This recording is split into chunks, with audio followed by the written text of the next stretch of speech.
Stock issues is a very useful concept, and I think it takes on more usefulness the more you can actually see it being operationalized. So what I've got here is I've got an audio clip, and we're going to listen to it. It's an audio clip from when Barack Obama was a senator, so this is back in 2006, so this is before his presidential run. And it's certainly not the most stirring oratory that you will hear from President Obama, but it is a really good demonstration of how you would organize a speech thinking through stock issues. So the speech that we're going to listen to argued that the current policy in Sudan, specifically in terms of military aid to Darfur, was insufficient. And so, in essence, what he's arguing here is gap inherency. We had something in place, but it's not enough. And so he's arguing against the status quo. We need to change what we have. So the burden of proof is his, and you'll see how he tries to do that, how he tries to satisfy that burden of proof.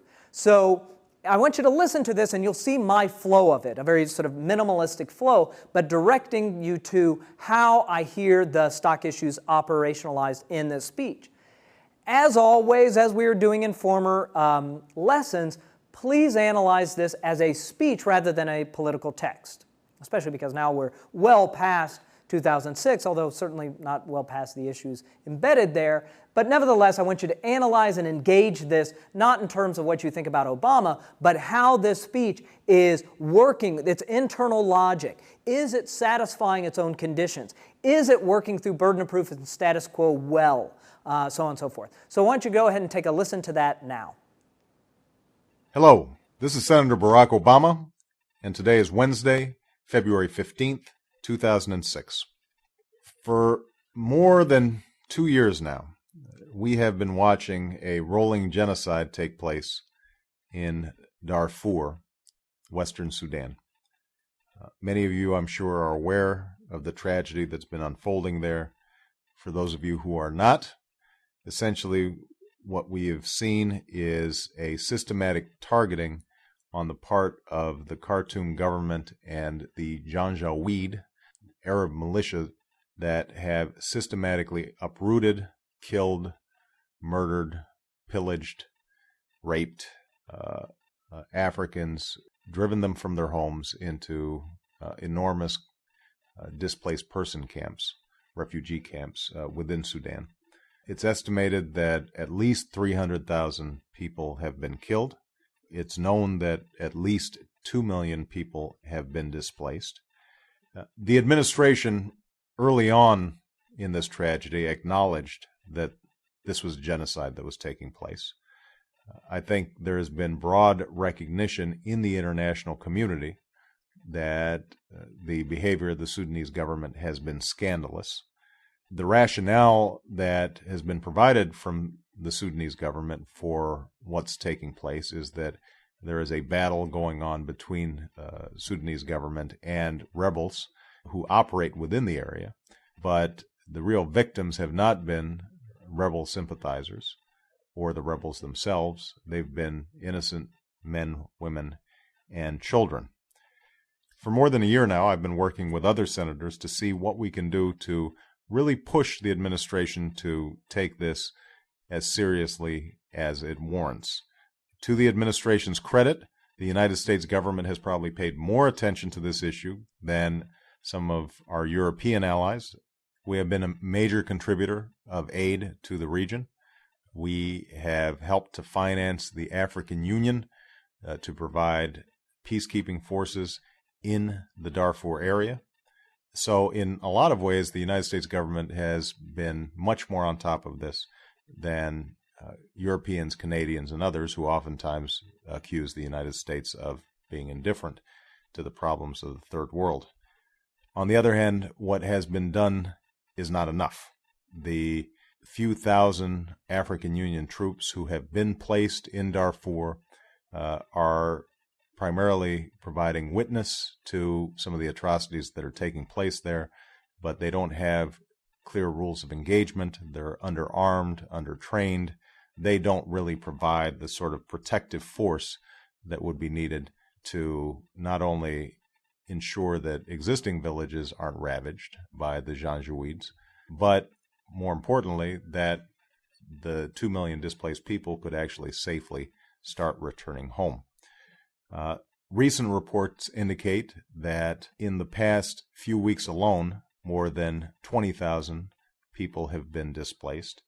There are also indications that the Janjaweed, recognizing that the AU forces, the African Union forces, are not particularly effective, have started targeting them. So there's a sense of deterioration in Darfur. The situation may be getting worse rather than better. And what's most disturbing is that the United States government seems to be backing off a little bit the commitment that it made to deal with the problem. There was a quote from the Undersecretary for African Affairs, Secretary Fraser, in which she indicated that maybe this was not a genocide after all. And if that ends up being the United States attitude, then we could see continuing problems of a scale that might eventually reach the same scale as what happened in Rwanda. So here are a couple of things that we think need to happen. Number one, we need a UN peacekeeping mission in Darfur. There have been conversations. The UN Secretary General, Kofi Annan, the AU forces, and the Bush administration have all acknowledged this. There's got to be a sense of urgency in which the U.S.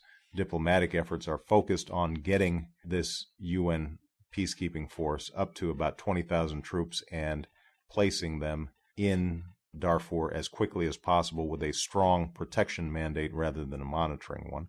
In the meantime, it's going to take about a year at best to get a UN peacekeeping force in place. We're going to have to supply and rally bridging money and forces for the AU throughout this year because since it's sort of in lame duck status, the Janjaweed recognize that AU forces are not particularly effective. They may become more and more of a target. We're going to have to provide this successor UN force with our own lift and logistic assets. We're going to have to provide our military hardware, like transport and attack helicopters and so forth. And we're going to have to really force other countries like Canada, Australia, some of the European countries that are not engaged in peacekeeping in other places, or at least are not immediately involved in major activity in places like Iraq and Afghanistan as we are, to deliver the troops that are needed. So it's absolutely critical that we start focusing on this now. The situation, as bad as it is, could deteriorate further. This is something that is of interest, I think, to all of us, not just for humanitarian reasons, although when you read the accounts of women being raped when they're out collecting firewood, when you read just horrendous accounts of entire villages being decimated and children being murdered, that it just breaks your heart, and humanitarian concerns should be sufficient. But we also have a strong national security interest. If you start seeing more and more failed states, more and more displaced persons, more and more refugees, all that becomes a breeding ground for terrorist activity. It becomes a breeding ground for disease. It creates refugees that put further pressure on our own borders. In an interconnected world, we can't insulate ourselves from these tragedies. So we're going to have to, over time, develop some strategy as the world's remaining superpower to address these issues. And Darfur is an important test case. We've already failed one test in Rwanda. We shouldn't fail another. Anyway, if you are interested in the issues related to Darfur, you can always contact my office or get on the website. Your voice is obviously critical in this issue. I appreciate you, as always, listening in. Thanks for downloading, and I will talk to you next week. Bye-bye.